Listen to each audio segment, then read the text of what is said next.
Bonjour à tous. Le sujet du jour, au secours. Symboliquement, l'eau imprime. Elle imprime le ciel sur la terre, elle est un miroir du ciel sur la terre.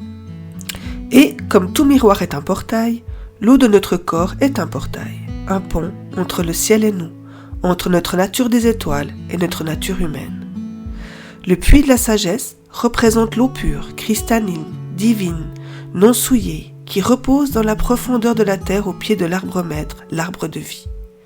Ce puits représente l'infini de la connaissance avec un grand C, la connaissance universelle. Notre part féminine, liée à notre âme, cherche à déverser cette sagesse dans le monde. La mythologie celtique parle d'une déesse nommée Bohann, B-O-H-A-N-N, qui aurait déversé l'eau du puits de la sagesse enterrée au pied de l'arbre maître et aurait ainsi permis à cette sagesse de s'écouler sur terre, donnant vie à la rivière Boyne en Irlande. La rivière l'aurait emportée au passage, symbolisant la mort à soi-même, vécue lors de l'éveil pour accéder à une renaissance. Bien entendu, ce chemin d'éveil n'est pas forcément le choix de chacun, et ceci est à respecter. En effet, la voie de l'éveil peut être très remuante, car lorsque l'eau de la connaissance originelle nous traverse, elle va dans chaque recoin de nous pour purifier l'eau conservée dans nos cellules qui stockent des mémoires lourdes de traumas. Pour donner une image, c'est comme si notre puits personnel était un seau contenant de la boue, représentant nos traumatismes ainsi que les émotions et croyances y relatives. Imaginons que soudain, dans ce seau, nous déversions un torrent d'eau de source, cristalline, provenant du puits de la sagesse. Le nettoyage se fera, mais durant un temps, le seau sera rempli de boue qui remonte. Il s'agira alors de la laisser sortir, et petit à petit, notre seau sera purifié et contiendra également l'eau de source. Pour cela, il est nécessaire d'accepter plusieurs choses. 1. Que nous avons un seau personnel. 2. Qu'il est rempli d'eau croupie, à cause du débordement des émotions, ou qu'il est à sec, car privé d'émotions. Mais que malgré tout, même sans avoir d'émotions vécues, exprimées, les traumas ont créé une vase collante au fond de notre puits personnel. 3. Accepter de regarder au fond du puits, même en ayant peur d'y trouver des monstres obscurs. C'est ce qu'on appelle traverser nos ombres. 4. Accepter que l'eau de source existe et qu'elle se renouvelle en permanence, dans une abondance infinie. C'est ce que l'on pourrait nommer la foi.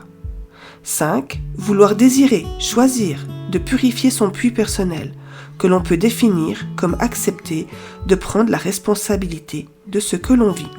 Il s'agit alors de laisser la sagesse, l'eau pure, la lumière, l'énergie divine, peu importe le nom qu'on lui donne, nous nettoyer, comme une rivière qui décolle et emporte avec elle les émotions mal vécues et les engrammes qui en résultent, afin de nous ramener à un état de sagesse et de connaissance non souillé par la connaissance humaine, celle avec un petit c, qui n'est qu'un savoir fondé sur beaucoup de croyances de l'esprit humain. Voilà ce que nous vivons au niveau planétaire, un déversage de lumière pure qui vient décoller tous ces miasmes, ce qui explique que par moments on peut se sentir boueux, alourdi, sale ou rouillé.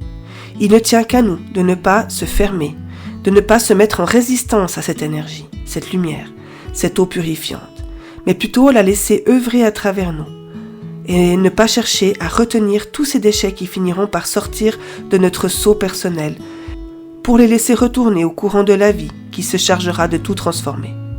Nous vivons un moment opportun pour s'ouvrir encore plus à la sagesse de la vie, la sagesse universelle, divine, la lumière. Tout ça pour dire la même chose. En effet, tous ces mots ne font que définir de l'information. Une information originelle, pure et authentique, qui amènera un nouveau niveau de conscience dans ce monde. Toutefois, ce n'est peut-être pas le destin actuel de chacun. Tout le monde n'est peut-être pas avec un taux vibratoire pouvant accueillir cette nouvelle information. Pour cela, la montée du taux vibratoire est nécessaire. La première étape de ceci est de simplement laisser cette purification, accepter qu'elle puisse avoir lieu. Le reste se fera progressivement. Car une fois cette purification entamée, elle nous permet d'entrer dans le flux, de vivre une vie plus fluide, plus facile, où on ne se laisse plus submerger ni couler, mais plutôt porté par le courant de la vie, avec un grand V, ce qui permet d'aller où la vie nous porte, vivre nos expériences, et non où notre mental nous fait croire que nous devons aller, le fameux lâcher prise. Une fois que cette eau coule en nous, qu'elle nous traverse, il devient de plus en plus compliqué pour notre mental de faire de la résistance, car les barrages sautent, l'énergie circule, purifie et amène une nouvelle conscience. De nouveaux points de vue plus élevés, plus sages, permettant un angle de regard plus large. Ce qui nous crée des émotions fortes est maintenant relativisé. On apprend à neutraliser les choses. On cesse de pleurnicher et de s'apitoyer sur son sort. On ne peut plus contenir toute cette force émotionnelle refoulée, qui est contenue derrière les barrages. On se libère de tout ça, on lâche tout. C'est une période qui peut nous balloter, car tout remonte, comme dans l'image du seau avec la boue qui remonte, et qui remplit tout l'espace, tant mentalement qu'émotionnellement que physiquement, qui peuvent générer des douleurs, des dépressions, des problèmes digestifs, articulaires, des problèmes d'acouphènes, des fractures, des accidents, et toutes sortes d'autres types de désagréments, exprimant tout ce qui a été réprimé jusqu'alors. Car l'eau imprime, elle imprime tout ce que l'on réprime. Et comme on le sait, tout ce que l'on réprime s'imprime. Ce à quoi l'on résiste persiste. Ce qui nous affecte nous infecte. Ce que l'on fuit nous poursuit. Alors que ce à quoi l'on fait face s'efface. Quand le mental veut contenir nos émotions, c'est l'air qui cherche à contenir l'eau, et ça peut nous faire passer par un état comme gelé, qui nous fige, nous paralyse, qui empêche les graines de pousser, alors on ne grandit plus, on stagne, on vibre bas. La montée du taux vibratoire réchauffe, permet de dégeler la glace. La Terre aussi monte son taux vibratoire, elle vit les mêmes expériences, elle se réchauffe, on voit la fonte de sa glace, et certains déluges. Nous sommes embarqués avec elle dans cette aventure vibratoire. Elle nous aide, elle nous porte. Et nous sommes aidés ainsi à décongeler nos mémoires pour les libérer, avec, sans vilain jeu de mots, toutes ces micro-ondes qui nous font décongeler nos mémoires que la rivière de la sagesse et la lumière viennent purifier. Nous pouvons enfin passer du rang de passagers du bateau, représentant notre corps, notre humain, parfois en 3e classe, en fond de cale, au capitaine, représentant notre âme, muni d'un super GPS, représentant notre conscience, qui, même si on se perd en route, nous trouvera toujours un passage pour rejoindre notre chemin. Nous sommes le bateau qui est le véhicule, autant que le corps, le passager, autant que l'humain qui vit l'expérience, autant que le capitaine, l'âme aux commandes, que la conscience avec un grand C qui nous guide. La longue vue qui nous permet de voir le nouveau monde au-delà des nuages et malgré la distance est notre 3e œil. Car il peut voir un endroit où nous ne sommes pas physiquement, puisqu'il peut tout voir, au-delà du visible pour l'œil humain. La vie, une fois notre émotion purifiée, est plus fluide, tout circule mieux, on vogue sur un fleuve plus tranquille, moins ballotté par les énormes vagues émotionnelles qui nous submergeaient, nous cessons de nous noyer dans un verre d'eau. Pour y parvenir, osons aller voir au fond de nos puits personnels, allons voir nos ombres, laissons l'eau du puits de la sagesse purifier tout ça. Nos eaux croupies deviendront les eaux profondes d'un océan de vie. Allons voir comment est bâtie notre personnalité, la croyance de ce que nous sommes, dans ce qui nous soutient.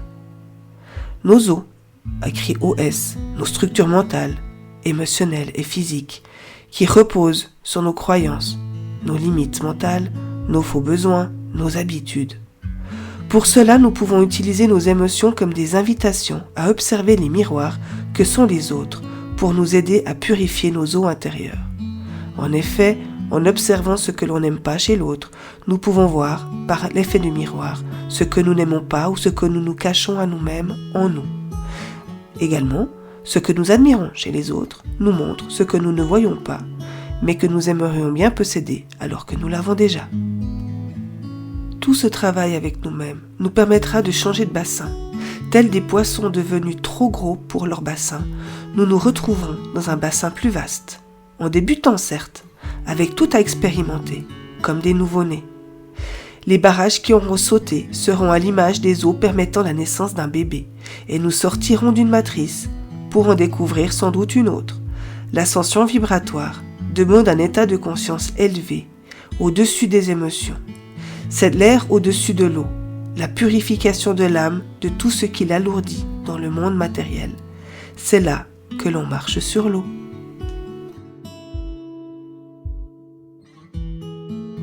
Si ce texte résonne en vous, si vous souhaitez en découvrir d'autres, je vous invite à vous rendre sur mon site alexdesoi.com.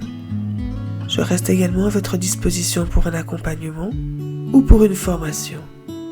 Bien à nos expériences, je vous souhaite une belle journée.